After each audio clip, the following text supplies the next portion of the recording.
दोस्तों, अहंकार एक विनाशकारी भावना है जो व्यक्ति को अंधेरे के रास्ते पर ले जाती है। यह व्यक्ति को अपनी कमियों को देखने से रोकता है और उसे यह झूठा विश्वास दिलाता है कि वह दूसरों से श्रेष्ठ है। अहंकारी व्यक्ति हमेशा दूसरों से बेहतर होने का दावा करता है और वह कभी भी अपनी गलतियों को स्वीकार नहीं करता है। यह अहंकार किसी भी व्यक्ति को दूसरों की सलाह और आलोचना अनदेखा करवाता है। वह दूसरों की राय को सुनने के लिए तैयार नहीं रहता है और वह हमेशा अपने ही हिसाब से काम करना चाहता है, जिससे वह सीखने और सुधार करने के अवसरों से वंचित रह जाता है। अहंकार व्यक्ति को अकेला कर देता है, क्योंकि कोई भी व्यक्ति अहंकारी व्यक्ति के आसपास रहना पसंद नहीं करता है। अहंकार व्यक्ति को गलत रास्ते पर ले जाता है और उसे विनाश की ओर धकेलता है। अहंकार के कई रूप हैं। यह अभिमान, घमंड और श्रेष्ठता के भाव के रूप में प्रकट हो सकता है। अहंकार व्यक्ति के जीवन में कई समस्याएं पैदा करता है। यह उसके रिश्तों को खराब करता है और उसे सफल होने से रोकता है। अहंकारी व्यक्ति अक्सर दूसरों को दुख देता है और वह खुद भी दुखी रहता है। चलिए इसे आज हैं और यह भी जानने का प्रयास करते हैं कि आखिर इसका समाधान क्या है और अपने अहंकार को नियंत्रित करने के लिए हम क्या कर सकते हैं। बहुत समय पहले की बात है। एक छोटा सा राज्य था। उस राज्य में एक व्यापारी रहता था जो बहुत अमीर था, जिसके पास किसी चीज की कोई कमी नहीं थी। उसके पास वो सारी सुख सुविधाएं थीं जो वह चाहता था। उसका एक पुत्र भी था जो अब युवा हो चुका था। उस व्यापारी के पुत्र ने अब तक अपने जीवन में कोई दुख नहीं देखा था। जो भी वह चाहता था वह व्यापारी उसे सब कुछ लाकर दे देता था, जिस कारण उसे अपने जीवन में किसी प्रकार के दुख का अनुभव अब तक नहीं किया था। उस व्यापारी के पुत्र के कई सारे मित्र भी थे। उसके पास अथाह संपत्ति थी। धन दौलत की उसके पास कोई कमी नहीं थी। लेकिन एक दिन अचानक वह व्यापारी बीमार पड़ गया और देखते ही देखते उसकी बीमारी ने उस पर पूरी तरह से पकड़ बना ली थी। वह व्यापारी अपने जीवन की आखिरी सांसें गिन रहा था। अब उस व्यापारी को यह प्रतीत होने लगा था कि वह नहीं बच पाएगा। उसका अंतिम समय आ चुका है। इसलिए उसने अपने पुत्र को अपने पास बुलाया और उससे कहा, बेटा, तुमने आज तक केवल सुख ही देखा है। तुम्हें जो कुछ चाहिए था वो मैंने सब कुछ तुम्हें लाकर दिया, इसलिए तुमने आज तक दुख का अनुभव नहीं किया। दुख क्या होता है यह तुम्हें पता तक नहीं, और इसी बात की चिंता मुझे खाए जा रही है कि जब तुम्हारे पर दुखों के बादल मंडराने लगे तो तुम सह नहीं पाओगे। इसलिए आज मैंने तुम्हें यहां पर बुलाया है। मैं बस आखिरी समय पर तुमसे यह कहना चाहता हूं कि तुम सावधान रहना। मेरी मृत्यु के बाद तुम्हारे अपने ही तुम्हारे दुखों का कारण बन जाएंगे। इतना कहकर वह व्यापारी मृत्यु को प्राप्त हो गया। उस व्यापारी का पुत्र अपने पिता की मृत्यु पर बहुत दुखी था। वह रो रहा था। तभी उसके पास उसका एक मित्र आया और वह उसे समझाते हुए कहता है, मित्र, तुम रो क्यों रहे हो? तुम्हारा पिता ही मरा है, लेकिन तुम्हारे पास तो अब भी ये सारी धन दौलत है। ये सारी संपदा है कि सारी संपत्ति तुम्हारी ही तो है। अब तो तुम उन चीजों का भी आनंद ले सकते हो जिनका आनंद तुम अपने पिता के रहते नहीं ले पाए। अपने मित्र की यह बात सुनकर वह बड़ा प्रसन्न हुआ और उसे भी इस बात का एहसास हो चुका था कि उसके पास अथाह संपत्ति है, धन है, दौलत है, जिसकी मदद से वह अपना जीवन खुशी खुशी बिता सकता है। लेकिन इसी धन संपदा के कारण वह अब बुरी आदतों का शिकार भी हो चुका था। उसे हर प्रकार का नशा करने की आदत लग चुकी थी। जहां उसका मन करता वो वहां चला जाता। जब भी उसका मन करता वह किसी को भी अपने घर बुला लेता। फिर चाहे दिन हो या रात, जो भी उसका मन करता वह खरीद लेता, क्योंकि उसके पास संपत्ति थी। और तो और उसके पिता का सारा व्यापार भी अब उसी के हाथों में था और अब वह बहुत खुश था। वह अपने जीवन को अपनी मर्जी के हिसाब से जी रहा था। एक दिन उसके मन में ख्याल आया कि पिता ने मुझे बेवजह ही डरा दिया कि लोग मेरा फायदा उठाएंगे, मेरे दुश्मन बन जाएंगे, मेरे दुखों का कारण बन जाएंगे। लेकिन अब तो मैं और भी मजे से जी रहा हूं। मेरे सुख के दिन तो अब आए हैं। मैं आज तक जो नहीं कर पाया था वह सब करने में अब मैं सक्षम हूं। यह सब सोचकर उसकी खुशी का कोई ठिकाना नहीं था।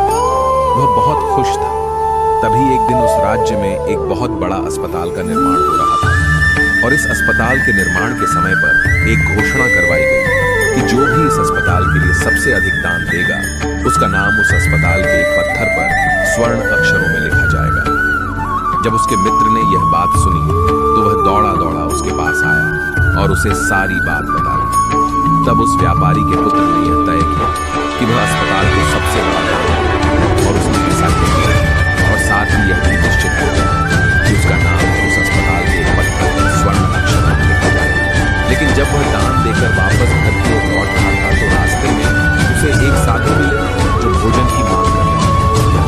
पर वह घमंडी व्यापारी तत्व कहता है, तुम जैसे लोग केवल 2 वक्त की रोटी के लिए हमेशा चिल्लाते रहते हो। पता नहीं तुम लोग कहां से आ जाते हो और भगवान तुम लोगों को पैदा ही क्यों करता है। तुम लोग गंदगी हो, तुम्हें जीने का कोई हक नहीं, केवल अपना पेट भरने के लिए। 2 वक्त की रोटी के लिए तुम किसी के सामने भी झुक जाते हो। यदि झुकना ही है तो उस ईश्वर के सामने झुको। शायद वह तुम्हारी गलतियों को माफ कर दे और तुम्हें एक अच्छा जीवन प्रदान करे। हो सकता है वह तुम्हें भोजन भी दे दे। वह लड़का उन साधु को खरी खोटी सुनाकर वहां से चला गया। धीरे धीरे उस लड़के के पास उसके मित्रों, सहयोगियों और रिश्तेदारों की संख्या बढ़ने लगी। अब हर कोई उससे बिना पूछे कोई काम नहीं करता था। हर चीज में उसी से पूछा जाता था, जिस कारण उस लड़के को लगने लगा था कि अब मेरे बिना कोई काम नहीं हो सकता। जो भी हूं मैं ही हूं। जिस कारण उस लड़के का अहंकार अब 7वें आसमान पर था। सभी लोगों ने उसका मन जीत लिया। सब लोग उसके विश्वास पात्र बन चुके थे। उस लड़के के पास अपार धन था, जिस कारण सब उससे जुड़े थे। लेकिन यह बात उस लड़के को समझ नहीं आई। सभी लोग विश्वास के नाम पर अब उस लड़के से धन उधार लेते हैं और वह भी खुशी खुशी लोगों को धन उधार देने लगा करता है। जो कोई उसे धन उधार लेने आता, वह जितना मांगता वह उससे ज्यादा ही उन्हें देता, क्योंकि वह सभी की नजरों में अपने आप को साबित करना चाहता है। वह अपने आप को महान दिखाना चाहता है। लेकिन धीरे धीरे उसकी बुरी आदतों के कारण उसका व्यापार बढ़ता। देखते ही देखते एक दिन व्यापार में उसे बहुत बड़ा घाटा हुआ। उसका पूरा व्यापार कर्ज में था। अब वह बहुत परेशान हो चुका, बहुत चिंतित हो चुका। उसे यह समझ नहीं आ रहा था कि आखिर ये सब क्या हुआ। मेरे पास तो कुछ समय पहले अपार धन था और आज मेरे ऊपर बहुत बड़ा कर्जा है जिसे मुझे चुकाना ही होगा। तभी उसे उधार दिया हुआ धन याद आया, जो उसने अपने मित्रों और सहयोगियों को दिया था, अपने रिश्तेदारों को दिया था। उसने सभी से वह अपना दिया हुआ कर्ज वापस मांगना शुरू किया। लेकिन किसी ने भी उसका दिया हुआ कर्ज उसे वापस नहीं दिया, बल्कि लोगों ने उसे दुत्कार कर वहां से भगा दिया। वे एक एक करके सभी के पास गए, लेकिन किसी ने उसकी कोई मदद नहीं की। देखते ही देखते उसका सब कुछ बिक गया। अब उसके पास कुछ न था। वह सड़क पर आ चुका था। तभी वह यह सोचने लगा कि अपने सुख के दिनों में मैं यह नहीं जानता मेरे शत्रुओं से क्या है। मेरे पिताजी सही कहते थे कि मेरे अपने ही मेरे दुख का कारण है।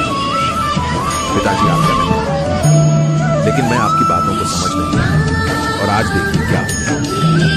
वह सारा दिन यहाँ से वहां भटकता रहा और सोचता रहा कि अब आगे क्या हो, वह कैसे खाए, कहाँ रहे और कैसे सोए।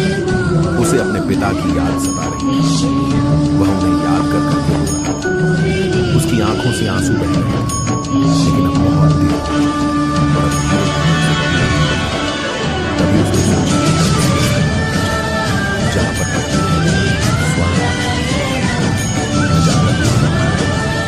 वह वहां पहुंचा और वहां के मालिक से वह कहता है, आपने मुझे पहचाना? मैं वही हूं जिसने इस अस्पताल को सबसे बड़ा नाम दिया और मेरा नाम इस अस्पताल के पत्थर पर स्वर्ण अक्षरों में लिखा है। हालांकि इस समय मेरी हालत कुछ खराब है और मेरे पास खाने के लिए भी कुछ नहीं। क्या आप मुझे कुछ भोजन दे सकते हैं? मैं भूखा हूं, मुझे बहुत जोरों की भूख लगी है। मेरे अपनों ने मुझे धोखा दे दिया है। क्या आप मुझे कुछ भोजन दे सकते हैं? तभी मालिक कहता है, भिखारियों को भोजन इस अस्पताल के बाहर दिया जाता है। अस्पताल के अंदर नहीं जाओ और जाकर बाहर बैठ जाओ। और रही बात तुम्हारे नाम की, तो भिखारियों का नाम अस्पताल के पत्थर पर स्वर्ण अक्षरों में नहीं लिखा जाता। मालिक ने तुरंत ही उस लड़के का नाम अस्पताल के उस पत्थर पर से हटवा दिया और फिर एक बार घोषणा करवा दी कि अस्पताल को जो सबसे बड़ा दान देगा उसका नाम इस अस्पताल के पत्थर पर स्वर्ण अक्षरों में लिखा जाएगा। ये सब देखकर लड़का बड़ा अचरज वह मन ही मन हो रहा था और सोच रहा था कि जीवन कितना जीवन बहुत छोटा है। अब मैंने जान लिया कि पत्थर पर लिखा हुआ नाम गिराया जा सकता है और यदि पत्थर पर लिखा हुआ नाम गिराया जा सकता है तो इस जीवन का क्या होगा? ये जीवन भी कभी नहीं समाप्त हो सकता। उस लड़के को जोरों की भूख। वह अस्पताल के बाहर जाकर एक कोने में बैठ गया। लोग आते रहे और भिखारी को कुछ न कुछ दान देते रहे, लेकिन वह लड़का, उसकी हिम्मत ही नहीं हो रही थी कि वह भीख मांग सके और न ही वह उन भिखारियों में बैठना चाहता था। देखते ही देखते दोपहर से रात का समय हो चुका था, लेकिन अब तक उसे कुछ भी न मिला था। लेकिन उसकी भूख बढ़ती चली जा रही थी और उसे जोरों की भूख लगी थी। पहली बार उसने अपनी भूख को जाना था। अब अपने पेट की इस आग के बारे में जाना था और इस भूख के कारण वह इतना परेशान हो चुका था कि उसने तय किया कि वह अस्पताल से ही कुछ चुरा लेगा और उसे खाकर अपना पेट भर लेगा। जैसे ही वह वहां से उठता है तभी वह साधु वहां पर आ जाते हैं जिसे उस लड़के ने बहुत खरी खोटी सुनाई। वह साधु उस लड़के के पास आकर कहते हैं, बेटा हम पहले भी मिल चुके हैं। वह साधु भिक्षा से वापस लौट रहे थे। उन्होंने कुछ भोजन उसे देते हुए कहा, ये लो खा लो, तुम्हें जोरों की भूख लगी है। मैं तुम्हें जानता हूँ, मैं समझता हूँ कि हालात तुम्हें जबरदस्ती झुकाना चाहते हैं, लेकिन तुम लोगों के सामने झुकना नहीं चाहते। लेकिन अगर तुम लोगों के सामने झुकेंगे नहीं तो तुम्हें भोजन भी नहीं मिलेगा। आज तो मैंने तुम्हें भोजन दे दिया है जिससे तुम्हारी भूख मिट जाएगी, लेकिन यह भूख रोज लगेगी, यह पेट की आग करनी। इस पर वह लड़का उस साधु से कहता है, जब मेरे पास धन था, दौलत थी, संपत्ति थी तो मेरे पीछे मेरे सहयोगियों की, रिश्तेदारों की बता दी। सभी लोग मेरे शुभ चिंतन थे, लेकिन मेरे ऊपर दुख आ गया, वह सब मर गए, वह सब अब मेरे शत्रु बन चुके। लेकिन तुम जिसे मैंने इतनी खरी खोटी सुनाई थी, वही मेरे दुख में मेरा सहयोगी बना है। तुम मेरे इस दुख में मेरे पहले मित्र हो, मेरे पहले रिश्तेदार हो, जिसने मुझ पर दया की है।